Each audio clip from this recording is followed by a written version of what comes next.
Welcome to Stressless Joy More with Doris and Paula. we're here in our summer vibes and we're checking the first half of the year. And Paula, I have to ask you, do you remember your word of the year or did you forget it? I remember it, Doris. It's on recipe cards all around the house, in my car, at my computer. My word is awareness. And what about you, Doris? Do you remember your word? I am drilling down into it every week, and my word is clarity, and it's getting clearer. The summer is, the sky is brighter and brighter, clearer and clearer. I love it. So the last time we talked about this was January, and really what brought us to this word. And you talked about unhamstering. So I'm wondering what you have unhamstered since January. Yeah. And we actually have a hamster. So it was so amazing to observe the hamster. Like yesterday, we were cleaning the cage. And when she had a clean cage, she filled her, mouth with everything. So I imagined, oh my God, this is how you look when you put too much on your plate. So funny. And what happened for me is that integration. I feel like I'm really in integrating phase. I was mentioning how it first started in a physical space of sort of decluttering and finding what I want to have in my immediate environment and whatnot. And then it came to my projects, my work. But since I chose this word clarity, I feel it really integrates in my body. And what I'm unhamstering this year, I wouldn't say I'm already where I choose to be, but I feel like my nervous system is relaxing. Like my nervous system was so used to having so much stuff, either mentally, emotionally, or materially, that it was such a strange feeling not to have those things, stuff, emotions, whatever. It's so hard to explain everything that our nervous system perceives as, a comfort zone, a known zone. And I would say my nervous system is unhamstering since January, and just coming into my awareness, that change, that shift that happens from how it used to be and how I choose it to be this year. And I trust also the ones that are coming in front of me. Hmm. And I hear the word choice has come up here. And I'm just wondering, is there some commitment or project or um, an expectation, something that you can finally let go of as you embrace this clarity? It really comes back to intention.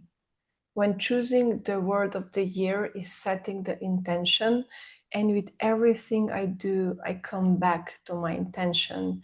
That might be meeting with my coach, with my therapist, with you, with podcast. Everything became more intentional for me. And with that, I'm able to let go of things in the present moment. And I loved how you mentioned the word choice, because it really comes down to a choice. Really, that awareness that I'm choosing what to hold in my space, what to hold in my life, what to hold in my body, and what I'm choosing to let go.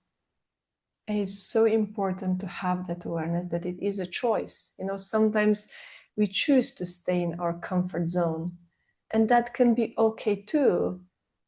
It's just a matter of, which challenges will we take on, because when we stay in our comfort zone, we get one set of challenges, and when we step out of the comfort zone, we get a different set of challenges, but we always have challenges, and we can always use clarity as a guidance that it is our choice and it's going to lead our life, our well-being, our family relationships, and our purpose of life probably too. Mm. The one word that pops to mind as you say that is the courage that is involved in following this path. Yeah, definitely. And you know, the courage doesn't mean the absence of fear. Is being able to hold that fear and move with awareness, compassion, and courage to where you choose to be. Yeah. Choice, courage, compassion. You know, Yeah. has this clarity created more safety in your life? Well, you know, safety for me is a state of nervous system. So our nervous system scans all the time, is it safe, unsafe, safe, unsafe. So safety, it's embodied state for me. And when I feel safe, I can really be in my playful mode, I can be relaxed, I can be creative. So clarity gives me space. Why? Because when I hold to too many ideas or too many emotions in my body, I'm losing safety. You know, I'm afraid to do that choice. You know, I mentioned last time I'm in this since I resigned from my regular job in corporate world.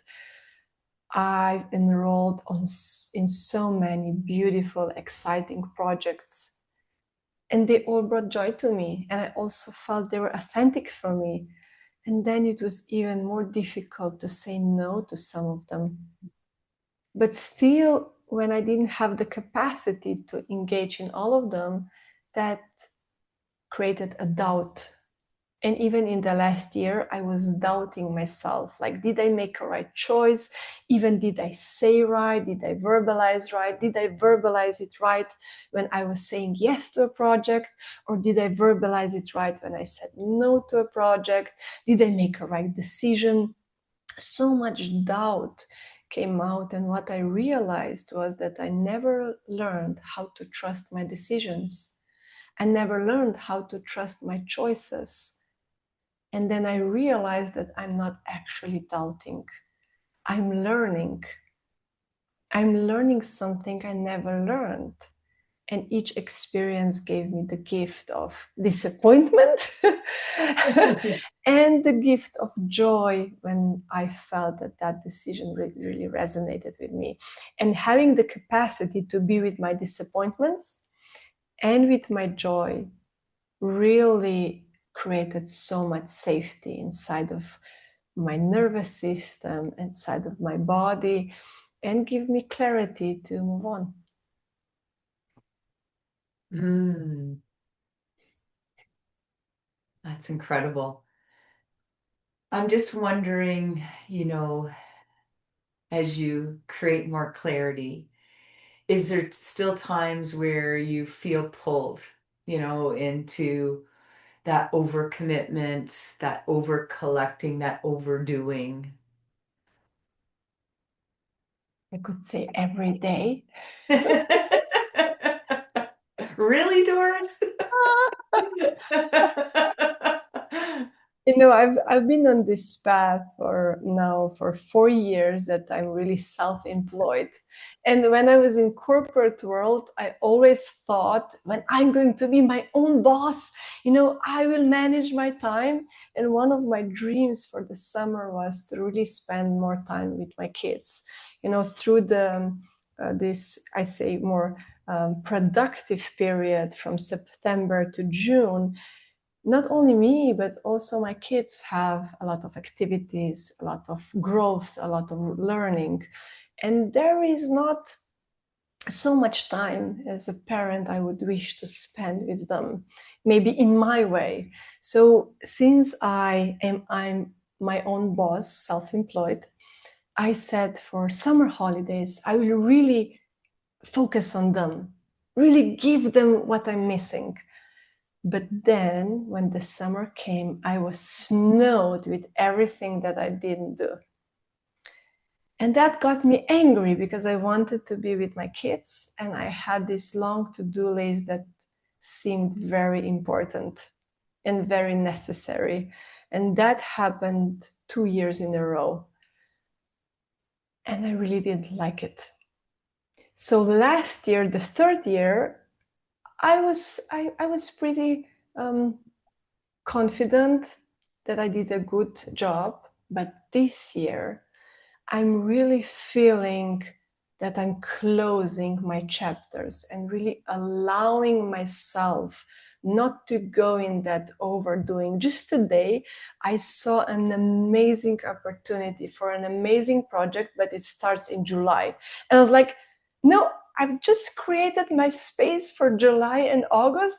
And that's such a good project that will it ever come again? And I was like, no, you've created this space, this clarity for you. Don't feel it now. So it really happens on daily basis. And this word of the year, clarity, really supports me to come back to my intention. And I create my intentions on weekly basis, on monthly basis. I take time to actually do the review.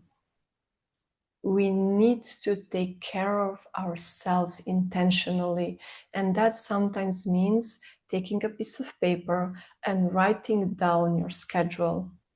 And that helped me and my family have a very clear schedule this year. Just writing down every Sunday what's going to happen next week. What are the priorities? And sometimes the priorities are, just learning for the school. Like after a busy week, we have a priority for next week. We need to sleep a lot. We need to eat properly. We just can find our balance. When we pause and we choose to focus on what we've chosen, then we can find a way to balance it week by week. It's not like it's perfect every week, but overall, I'm coming to summer with quite a lot of energy, quite a lot of presence, and also, joy for what's coming up, not to be drained and overwhelmed by big to-do list I didn't manage to do. Mm.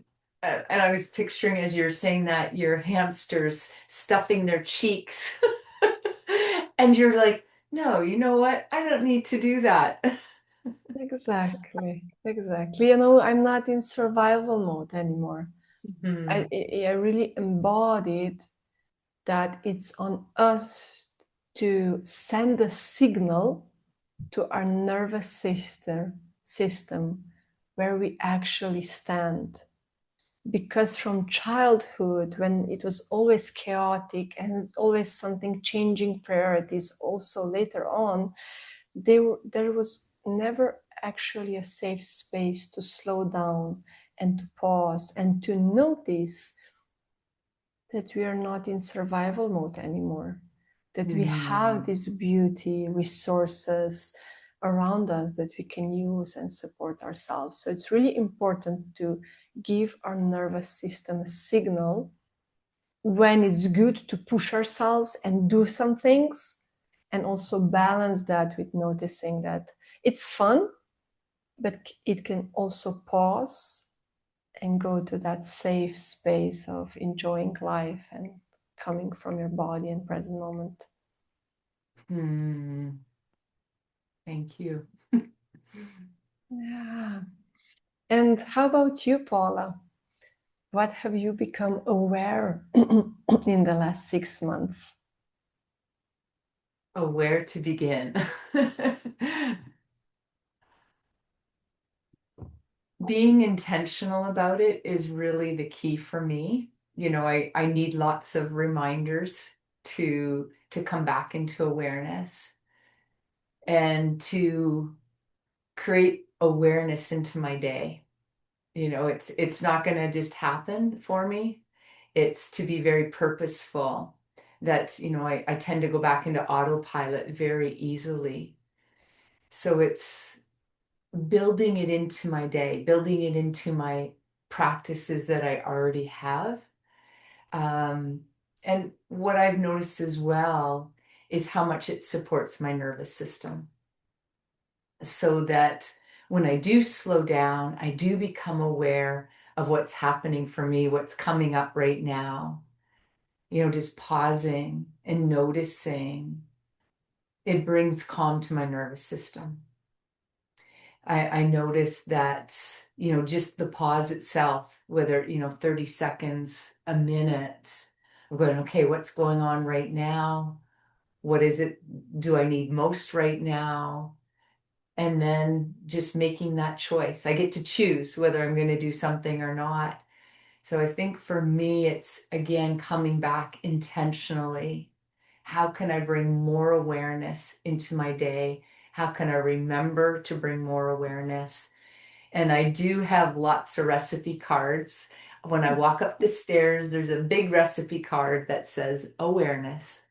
And coming back into awareness is where I do experience that calm in my nervous system. It sounds like awareness really became your toolkit in your toolbox that you can use. And did it bring you the peace you were hoping for? Yeah, I mean, peace fluctuates. Um, there's been some world challenges over the last 6 months since we last talked about it. So peace does fluctuate. And I am reminded that, the outside world has a lot of chaos going on, a lot of challenges going on. My family has challenges. We have challenges every day. And it is coming back into awareness that that peace starts with me. And it's coming home to me. It's connecting with me. And when I can be in that awareness, when I can be in that connection, then I feel that sense of peace in my body. And something as simple as the breath. And it's simple, and yet it's so powerful. And this spring, I have been taking sailing lessons. Wow. Yeah, and I gotta say, this is a very courageous thing for me to do. We're on these small boats, they're about 15, 16 feet long. There's two of us on there. We're both beginner sailors, and I have really noticed how much courage I need to be on that boat. I can imagine. Yeah. And how much awareness I need when I'm on that boat. And when I'm, there, you get to be the crew or you get to be the captain, the skipper. Um, and when you are at, the tiller, when you're at the helm, you have to be so aware of what's going on. You have to be aware of the wind. And the wind on this lake that we're practicing on, it changes directions frequently, or at least in my mind it does. You have to be aware of the wind, the waves, the weather. Then you have to be aware of the position of your boat in relationship to the wind, the waves, the weather, in relationship to your crew. You're constantly aware of, am I holding on? They call it the main sheet, which is the rope that keeps the main sail where you want it to be. And then we have a tiller, which I'm steering the boat. There's so much awareness required. My nervous system starts to go, oh my goodness, am I going to be okay? Am I going to take this boat and capsize it? Am I going to take us into irons, which is going to stop the boat in its tracks? Am I going to get around, this next boat? And there's so much awareness required. And I was noticing, every night I go out on there, we go out twice a week, and I'm going, I am so nervous. I'm having difficulty breathing. I'm having difficulty regulating my nervous system. And then I recognize I need to come back into that inner awareness at the same time as I'm doing this external check. I'm going, is there any danger here? Where's the wind? Where's my sail? Where's my tiller? Am I spinning the boat around, which I've done several times in the last 4 lessons? And I'm going, okay, first thing you need to do, Paula, is calm your nervous system. And Mm. I don't have any hands available to do any of my calming practices. So I'm going, okay, what do I have? I have the breath. Mm. And so every time, so the first thing I'm supposed to do is look for any hazards, any danger. And I go, and take a breath while you're doing that. Okay. I'm supposed to, then we're going to turn the boat. And when we turn the boat, the bow of the boat into the wind, that's called tacking. And I'm supposed to let my crew member know that, are you ready to tack? Before I actually do it. So I'm going, are you ready to tack? And then I'm going, take another breath, Paula. And then I'm doing that in my head. And then I have my hand on my tiller and I know I'm supposed to push the tiller all the way over to the other side. This is when my nervous system gets so nervous. And I go, I don't have much time for breath here. So I push my tiller all the way over. The sails come over to the other side. And I go, take a breath, duck, and get to the other side. And straighten out that tiller so we don't go, spinning around in a circle, and then take a breath. You made it. You did it. Mm. So I want to come back to that part of peace. It's coming back to that external awareness first, checking the surroundings, but coming back to that inner awareness. And as I bring calm to my nervous system, I have more ability to take the helm and, to do some smooth sailing. Yeah, it's just such an amazing representation of everything we can be aware of in one moment. Would you say that that is energy consuming? Absolutely.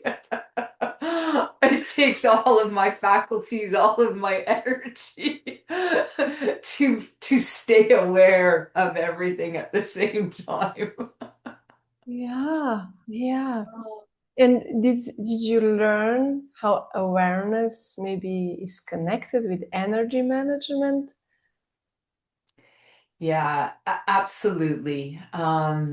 It's continually coming back to the body for me, coming back and going, okay, what is it? First of all, what state am I in right now? Am I in that elevated state? Am I in that calm state?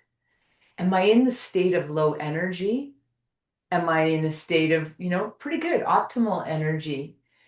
And also even recognizing how my tension is impacting my energy. So there's a lot to consider. And as I come back into awareness of where am I right now? Where's the state of my nervous system? Where's the state of my energy, my tension? Um, that awareness can allow me to get back more into that flow, um, to get back more into, moving my boat forward in the direction I want to go. It's, I, I think one of my challenges is I'd like to control everything, you know, and the reality of it is not everything is always going great. There's chaos in our lives, there's chaos in the world, there's conflicts, there's challenges, there's the wave is up and the wave is down. And what sailing is teaching me is I just can't control it all. I can't control the wind. I Mm. wish I could. It's hard to sail on big wind days. It's hard to sail when there's no wind. So I can't control the wind. I can't control the weather. And it's coming back into awareness, coming back into accepting. And I think that's what awareness does, is it helps me to accept what the conditions are right here, right now. And, maybe it's a big wind day and the conditions are pretty rough on the lake. And I have to have an immense amount of courage to be there, to be, at the helm. And it's just coming back into awareness of what are the conditions, accepting, coming back into this present moment, then allows me to navigate the winds, navigate the weather. And, it brings in that choice. I get to choose how to respond, how I move the tiller. I get to choose how I respond to the wind, to the waves, to the challenges that life presents each day. Yeah, and I got the sparkle when you were sharing this, and I would invite listeners who already maybe chose the word of the year. We can always choose also experiences where we expand our awareness or exploration, playfulness with our word of the year. Your example really shows how we can, in some activities we engage in, really deepen that process we want to invite in our world. And I have one more question. Is there anything you do differently now in comparison with half a year ago because of your word of the year? I I pause more. Mm. I pause. It's in the pause, that's in the awareness, that it opens up. It makes space. It makes space for choice, for response, for acceptance. It makes space for me to consider how I want to move forward. So I would say that the awareness has created this pause, which, calms my nervous system, and it continues to bring that peace back. And I also want to say, I keep recognizing it's a practice. My background as a teacher, everything was a performance. We had to get it right, or we did it wrong. Yeah. And it keeps reminding me, like Ms. Frizzle, get messy, make mistakes, have fun. It's reminding me this is a practice, because I'm going, oh, I spent most of my day unaware. I didn't take pauses. I wasn't aware. I was pushing again. And it keeps reminding me, you know what? Life is a practice. Life is this practice of learning. And for me, my learning right now is about coming back into awareness. So I have this courage, to get on the boat, to move forward, to go with the flow, and to know, I think that's the other thing, is that it's teaching me how to trust myself more. And that's what the awareness in sailing, there's so much doubt. Am I going to tip the boat? Well, I might tip the boat. You know what?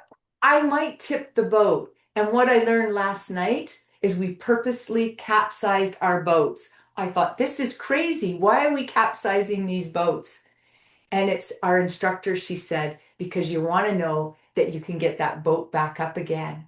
Mm. And I think that's a metaphor. It's like, I'm so afraid sometimes of capsizing the boat of life. Yeah. And she's teaching us, trust in yourself. Yeah, you may spin around in a circle. You may capsize the boat. You've got a life jacket on. Mm. I know how to swim.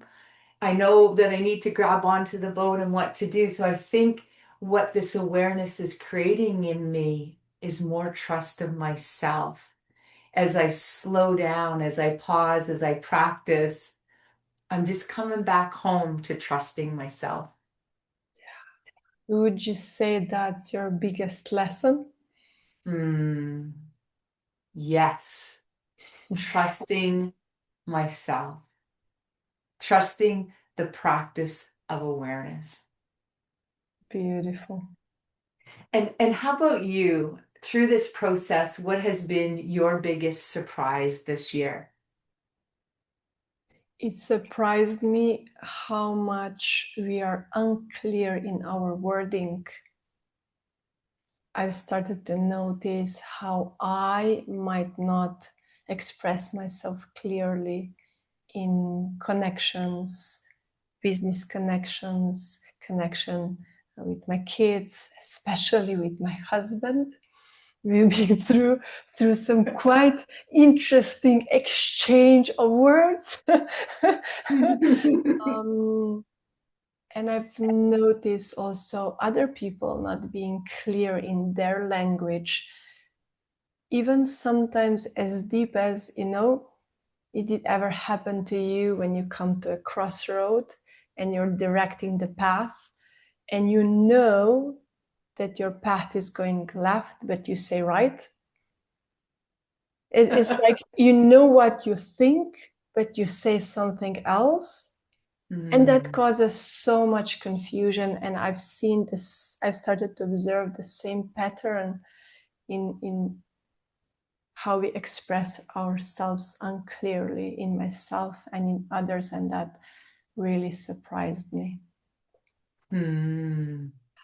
And what was your biggest challenge, Paula, in this awareness path? To remember. You know, it's it's interesting. On the boat, on a big boat, you can go into something called auto helm, where you just put it on, you don't have to do any steering on these big boats.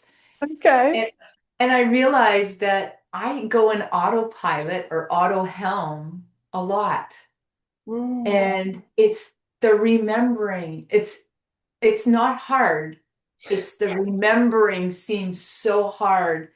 And it's really being intentional about remembering. And that's why I have to have it everywhere. And it's to come back to, okay, I got to remember I have this beautiful, beautiful practice that brings me home, that brings me back into my body, into feeling good again. So it's my biggest challenge is just remembering to pause to do it, Doris.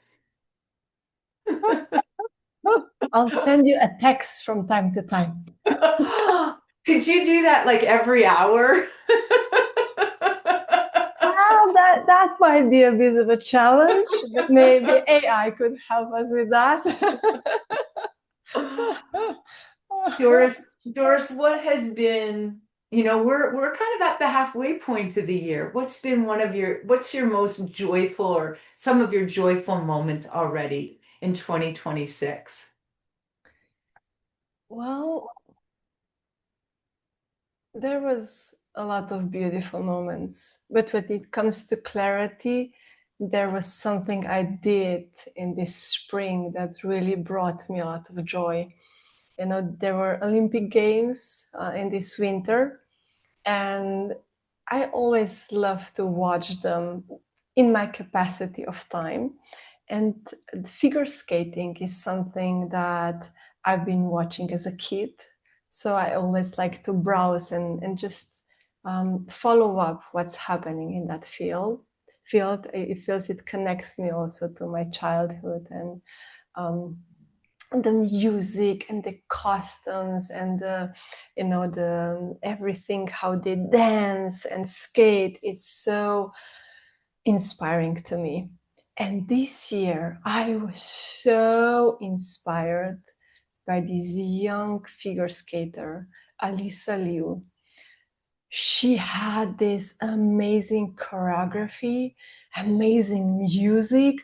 Even speaking about it, I'm feeling goosebumps. And just her performance was so authentic to me. And I didn't know, I really don't have so much time currently to follow, everything that I'm interested in. And I tend to declutter my space, but I was so inspired. I Googled a little bit and I was so inspired about her story, about how she chose to go retire from figure skating and come back. And she's only 20 years old. And how she explained her authenticity inspired me so much that I wanted to have her how to say hair design. But why is that the most joyful moment? Because her story so inspired me, and I felt in my heart that I want to have the same type of hair to support her and to support me on my journey to authenticity. And then I doubted in my choice for a month, probably a month and a half. And then I was like, hair will grow. Just do it. If you feel that and it comes from your heart, just take that step out of your comfort zone. And then I did it. And I was so happy, and I'm still so happy, just allowing myself that clarity of following my heart, no matter how, should I do it? Should I do it? Is that a big enough reason? Does that even make sense? Clarity, hearing your heart, following your heart is the most important thing that leads us to our purpose, to love, to peace, to gratitude. And that really brings me joy. I have to say, being with you, having this connection, this brings me so much joy. Oh, with my hair too, right? Well, I wanted to say, I think it was a great choice. I love your courage to try something new. It's beautiful, it's vibrant, it's you. Doris, I'm just wondering if you would guide us in a short practice. Yeah. I would invite our listeners to pause for a moment, except if you're driving, and stretch a little bit. Allow your body a little bit of movement in your hands, in your arms, up to your shoulders. Yeah, really just feeling breathing into your body. Yeah. Just checking in. Where are you here and now in this space of time? And I would invite you to put your attention to your heart. Breathing to your heart. Maybe even connecting with your heartbeat. And breathing a little bit deeper and slower than usually.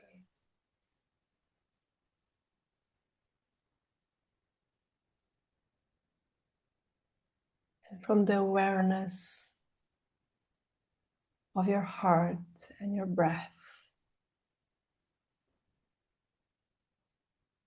I would first invite you to observe what happens in your body when you hear the word mistake. You've chosen wrong. You did a mistake. That was not okay. Our mind will often judge so-called mistakes.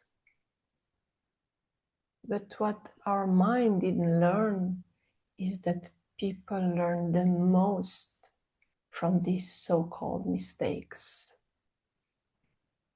Mistakes are an opportunity for growth, for awareness and clarity. Sometimes we even say we have to learn how to say no before we learn how to say yes.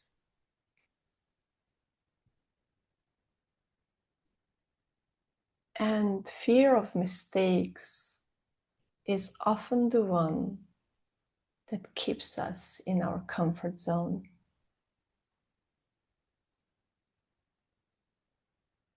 It puts us into the freeze mode, where we are evaluating, our nervous system is evaluating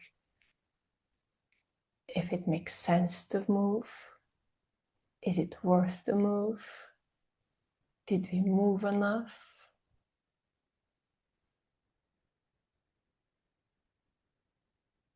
And I invite you to come back to your breath and your heart.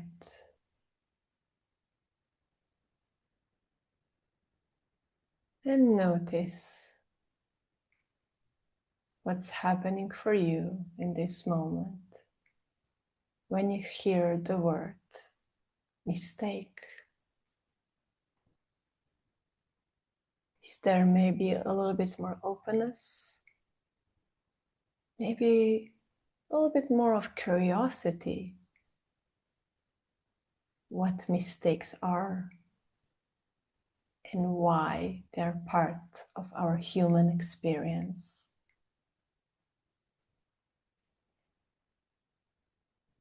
And from the awareness of your heart and your breath, look back to the first part of the year. Maybe if you have, even touch on your word of the year.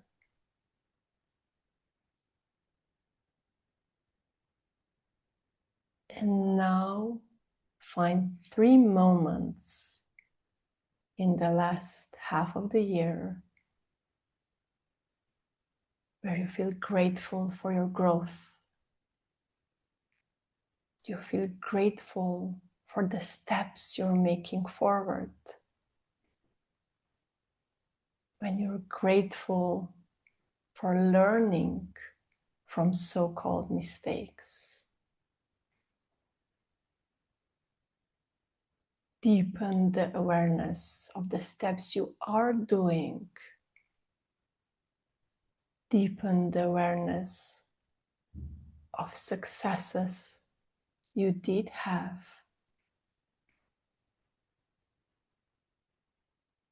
Find 3 moments of gratitude in the first part of this year. Breathe into them. Step into them.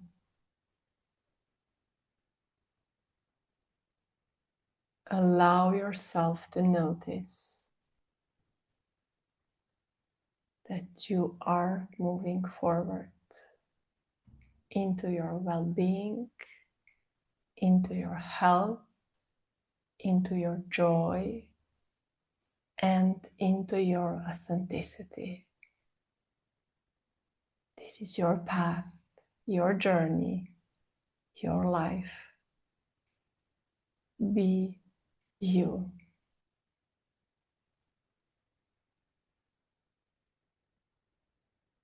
Then make one more conscious breath and take that awareness as you move forward today into whatever is ahead of you.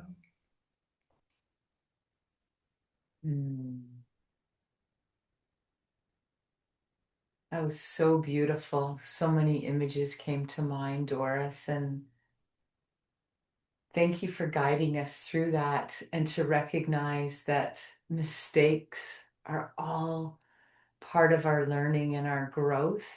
And I could really see myself when I was spinning the boat around, that I wasn't, I was thinking, I'm not getting this right. I did my greatest learning. Thank you for reminding us of that. And I have so much gratitude for the growth and the learning that's taken place in this first half of the year already. Yeah. Oh.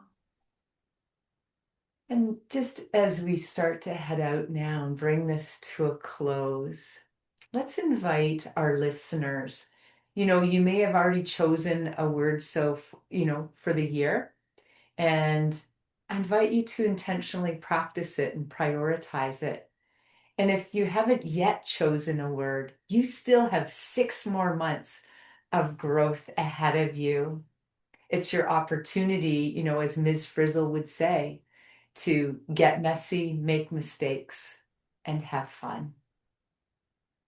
Until next time, subscribe, follow, and listen. Until next time, on Stress Less, enjoy more.